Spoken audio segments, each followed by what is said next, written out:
दशक की बेहद खूबसूरत हीरोइन जिनकी गलती को डायरेक्टर ने अपने लिए फायदे में बदल दिया। एक ऐसी हीरोइन जिनकी बोल्डनेस और अदाओं ने लोगों को दीवाना बना दिया। उनकी एक फिल्म उस समय के सुपरस्टारों की फिल्म पर भी भारी पड़ गई थी, लेकिन ऐसा क्या हुआ जो इस हीरोइन ने बॉलीवुड पर इल्जाम लगाकर हमेशा के लिए बॉलीवुड को अलविदा कह दिया। हम बात कर रहे हैं 80 और 90 दशक की बेहद खूबसूरत हीरोइन किमी कार्टर की। किमी कार्टर ने अमिताभ बच्चन के साथ जुम्मा चुम्मा दे दे गाने पर ठुमके लगाए थे। ये गाना बेहद ही लोकप्रिय हुआ था और किमी की खूबसूरती भी देखनी बनती थी। 1985 में जब डायरेक्टर बी सुभाष अपनी आगामी फिल्म के लिए लीड रोल के लिए नए चेहरे की तलाश में थे, उनकी फिल्म की कहानी के अनुसार कदकाठी देखकर उन्होंने बतौर सिक्योरिटी गार्ड काम कर रहे एक लड़के को ही हीरो के तौर पर साइन कर लिया। लेकिन हीरोइन की खोज अभी भी जारी थी और ये इत्तेफाक ही था कि उनसे एक ऐसी लड़की टकराई जिसकी ख्वाहिश एक मशहूर हीरोइन बनने की थी। फिर क्या था, डायरेक्टर साहब ने उसे ही अपनी फिल्म में साइन कर लिया। शूटिंग पूरी हुई और फिल्म सिनेमा घरों में भी आ गई। रिलीज होते ही इस फिल्म ने सिनेमा घरों में ताबड़तोड़ कमाई कर ली। कारण था इस फिल्म की बोल्ड कहानी। लेकिन इस फिल्म में बाजी मारी फिल्म की हीरोइन किमी कार्टर ने, जिनके बोल्ड अंदाज देखने के लिए लोगों ने सिनेमा की खिड़की तोड़कर टिकट खरीदे।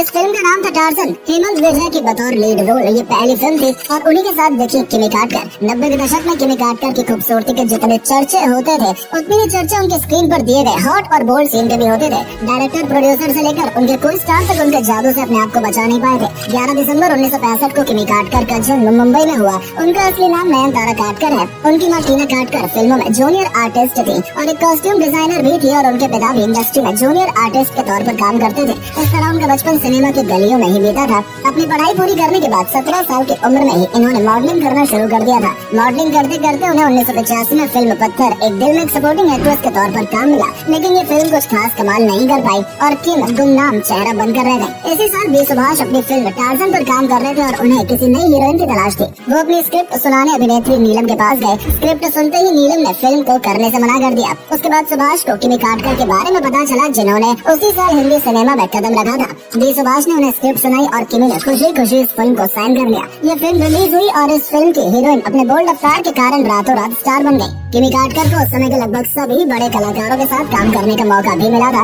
उन्होंने अपने छोटे से करियर में लगभग 55 फिल्मों में काम किया, जिसमें उन्होंने शिव शक्ति, तमाचा, धर्मयुद्ध, सोने पर सुहागा, मुजरिम, जैसी करनी वैसी भरनी, गैर कानूनी, काला बाजार, तेजा वर्दी जैसी कई फिल्मों में काम किया। किमी कार्टर काफी बोल्ड और बिंदास अभिनेत्री रही हैं, लेकिन शुरू में वो इस सब के लिए बिल्कुल भी तैयार नहीं थी। लेकिन निर्माता बी सुभाष के एक उलझे कॉन्ट्रैक्ट ने किमी को न केवल एक बोल्ड अभिनेत्री बना दिया, बल्कि एक सी ग्रेड फिल्म के बलबूते किमी रातों रात स्टार भी बन गए। लेकिन आखिर क्या था इस कॉन्ट्रैक्ट में, चलिए जानते हैं। दरअसल डिस्को डांसर और डांस जैसी फिल्में बना चुके डायरेक्टर बी सुभाष से अभिनेता डैनी ने किमी कार्टर की मुलाकात करवाई थी। उसी दिन सुभाष ने किमी को अपने ऑफिस बुलाया और कॉन्ट्रैक्ट साइन करने को कहा। हीरोइन बनने की खुशी में किमी ने तो ना कॉन्ट्रैक्ट की शर्तों को ठीक से पढ़ा, ना ही प्रोजेक्ट के डिटेल्स पढ़ना ठीक समझा। उन्होंने बस पेपर पर साइन किया और हीरोइन बन गई। लेकिन उनके होश तो जब उड़े जब शूटिंग के दौरान उन्हें छोटे छोटे कपड़े पहनने के लिए दिए जाने लगे, क्योंकि वो पहले कॉन्ट्रैक्ट को साइन कर चुकी थी। इसीलिए किमी अब कुछ नहीं कर सकती थी। एक दिन किमी पर स्विमिंग पूल में एक सीन फिल्माया जाना था। इस सीन के लिए किमी को बिना इनर वेयर के बहुत पतला टॉप पहनने के लिए दिया गया था। किमी जैसे ही इस ड्रेस को पहनकर स्विमिंग पूल में उतरी,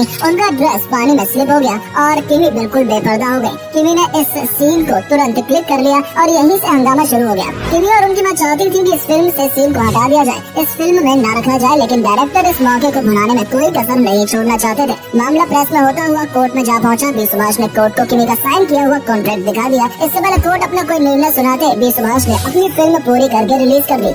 इसी साल अमिताभ बच्चन की फिल्म मर्द और राज कपूर की फिल्म राम तेरी गंगा मैली भी रिलीज हुई थी। लेकिन टार्ज़न ने किमी के सिर्फ इस सीन को वजह से दोनों फिल्मों को मात दे दी। इस फिल्म ने दोनों सुपरस्टार की फिल्मों को बराबर की टक्कर दी और कई थिएटर में तो किमी की ये फिल्म सुपरस्टार के दोनों फिल्मों पर भारी भी पड़ गई। फिल्म की सफलता ने किमी कार्टर को रातों रात स्टार बना दिया। जैसे जैसे उनका करियर आगे बढ़ता रहा, वैसे ही उनके अफेयर भी आए दिन लोगों की जुबान पर चढ़ते रहते थे। किमी का नाम संजय दत्त, अनिल कपूर, गोविंदा मोहसिन बहल और डैनी डेंगजोंपा के साथ बताया जाता है। बॉलीवुड के बाबा संजय दत्त के साथ किमी ने तेजा, खून का कर्ज और सरबिरा जैसी फिल्मों में काम किया था। कहा जाता है कि संजय और किमी को एक दूसरे से प्यार हो गया था। संजय ने खुद एक इंटरव्यू में इस बात का खुलासा किया था कि वो अक्सर किमी के घर जाया करते थे और टीना कार्टर संजय के लिए उनकी पसंद का खाना भी बनाया करती थी। लेकिन इसी बीच संजय की नजर रिचा शर्मा पर पड़ी, जो अमेरिका की रहने वाली थी। प्लेबॉय संजय रिचा की खूबसूरती पर फिदा हो गए। दोनों की बात बन गई और 1978 में दोनों ने शादी कर ली। इस तरह रिचा शर्मा की खातिर संजय ने किमी कार्टर को धोखा धोखा दे दिया। किमी कार्टर को गोविंदा के साथ बहुत पसंद किया जाता था।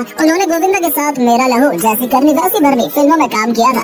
इन दोनों की ऑन स्क्रीन केमिस्ट्री रियल लगती थी। इतना नहीं, इसके बाद किमी का नाम उस समय के सफल कलाकार अनिल कपूर के साथ भी जोड़ा गया। उन्होंने अनिल के साथ कई फिल्मों में काम किया जिसमें आग, हमला, काला बाजार शामिल है। इन्हीं के दौरान अनिल को किमी से प्यार हो गया था। बताया जाता है कि जब अनिल किमी कार्टर के प्यार में पड़े तब अनिल शादीशुदा थे और वो सुनीता कपूर के पति बन चुके थे। उस समय खबरें ये भी थी कि अनिल किमी को इतना पसंद करते थे कि उस समय हर डायरेक्टर प्रोड्यूसर को अपनी फिल्म में किमी को ही कास्ट करने के लिए कहते थे। दोनों अक्सर फिल्म के सेट पर या शूटिंग के अलावा भी ज्यादातर साथ में देखने को मिलते थे। लेकिन अनिल की पत्नी सुनीता को इस बात की खबर लग गई और इसके बाद अनिल और किमी का चैप्टर क्लोज हो गया। प्यार में मिल रहे धोखों की वजह से किमी का करियर भी डोलने लगा। लेकिन उसके बाद एक ऐसा गाना है जिसमें किमी कार्टर को अलग ही पहचान मिल गई। ये गाना आज भी लोगों के सर चढ़कर बोलता है। 1991 में आई किमी कार्टर के करियर की सबसे सफल फिल्म हम, जिसमें उन्होंने अमिताभ बच्चन के अपोजिट काम किया था। इस फिल्म का गाना जुम्मा चुम्मा दे दे, इस गाने से उनकी करियर में रातों रात 4 चांद लग गए और पल भर में किमी टार्जन गर्ल से जुम्मा गर्ल बन गई। इस गाने में जिस भीड़ में इस्तेमाल किया गया था वो जूनियर आर्टिस्ट नहीं थे बल्कि असल भीड़ थी। गाने के रिलीज होने के बाद उन्होंने बताया था कि किस तरह से भीड़ में लोगों ने उन्हें गलत तरह से छूने की कोशिश की थी। खैर अब किमी के पास वो सब कुछ था जो कि एक बॉलीवुड एक्ट्रेस के पास होना चाहिए,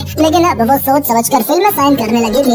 एक दिन उनकी मुलाकात ad film maker Shantanu Shouri से हुई। दोनों को प्यार हुआ, दोनों ने शादी कर ली। शादी के बाद उन्होंने बॉलीवुड को अलविदा कह दिया। लेकिन उसके बाद भी यश चोपड़ा की तरफ से उन्हें किंग अंकल और परंपरा जैसी फिल्म के ऑफर भी आए, लेकिन उन्होंने मना कर दिया। बॉलीवुड छोड़ने से पहले उन्होंने इंडस्ट्री पर फीमेल हीरोइन के साथ दोगला व्यवहार करने का आरोप भी लगाया और कहा मैं परेशान होकर इंडस्ट्री छोड़ रही हूँ। आज वो अपने परिवार के साथ पुणे में रहती हैं और अपनी